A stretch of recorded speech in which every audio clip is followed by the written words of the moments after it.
Moi qui travaille sur les fractales depuis 20 ans, je ne vais pas vous dire que c'est un truc cool. Non, c'est surtout un truc utile. Dans les années 1990, un radioastronome originaire de Boston, Nathan Cohen, s'appuie sur les fractales pour réaliser une avancée technologique dans le domaine de la communication électronique. Il est radioamateur, mais son propriétaire refuse qu'il installe des antennes sur le bâtiment. J'étais à une conférence d'astronomie en Hongrie et Mandelbrot a fait une intervention sur les structures à grande échelle de l'univers et sur l'utilité des fractales pour les comprendre. Ça a épaté tous les chercheurs présents. Il a présenté plusieurs types de fractales et je me suis dit, tiens, ce serait marrant de faire une antenne de cette forme-là pour voir ce que ça donne. Nathan Cohen commence par fabriquer une antenne en forme de flocon de coque. J'ai repensé à la conférence et je me suis dit, qu'est-ce qui se passe si je tords mon fil de fer? Une fois le fil de fer tordu, je l'ai fixé au câble de mon émetteur-récepteur et j'ai été très surpris de voir que ça a marché du premier coup. Et j'ai découvert à ma grande surprise que je pouvais faire une antenne bien plus petite grâce à la structure fractale.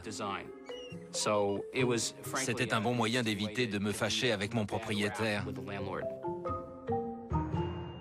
À force de tenter de nouvelles expériences, Nathan Cohen fait une autre découverte. Les formes fractales permettent non seulement de réduire la taille des antennes, mais aussi de capter un spectre de fréquences bien plus large. Grâce aux fractales, j'ai fini par avoir une réception très large bande. Là, je me suis demandé comment ça se fait. Pourquoi seules les fractales permettraient-elles d'accéder à ces fréquences? Ce travail a abouti à un théorème mathématique qui démontre que si on veut capter un très large spectre de fréquences, l'antenne doit avoir une structure autosimilaire et fractale. Et c'est une condition sine qua non. On n'avait pas trouvé juste une façon de faire parmi d'autres. Non, on pouvait démontrer que c'était le seul et unique moyen de capter ces fréquences. Nathan Cohen fait cette découverte à une époque où les entreprises de téléphonie mobile se heurtent à une difficulté. Elles veulent offrir de nouvelles fonctionnalités à leur clientèle, comme la technologie Bluetooth, le mode Talkie-Walkie et la connexion Wi-Fi, mais chacune d'elles nécessite une bande de fréquences différente.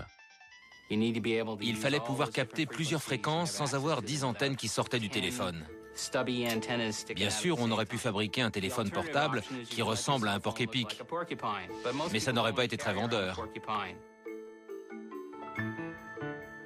Aujourd'hui, les antennes fractales sont utilisées dans des dizaines de millions de téléphones portables et autres outils de communication sans fil, partout dans le monde.